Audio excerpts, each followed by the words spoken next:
शान्ताकारं भुजगशयनं पद्मनाभं सुरेशं विश्वाधारं गगनसदृशं मेघवर्णं शुभांगं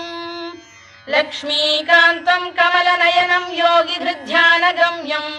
वन्दे विष्णुं भवभयहरं सर्वलोकैकनाथं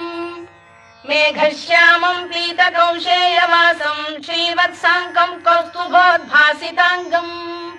पुण्योपेतं पुण्डरीकायताक्षं विष्णुं वन्दे सर्वलोकैकनाथं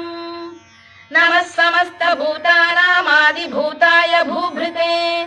अनेकरूपरूपाय विष्णवे प्रभविष्णवे सशङ्खचक्रं सकिरीटकुण्डलं सपीतवस्त्रं सरसीरुहेक्षणं सहारवक्षस्थलशोभिकौस्तुभं नमामि विष्णुं शिरसा चतुर्भुजं छायायां पारिजातस्य हेमसिंहासनोपरि आसीत्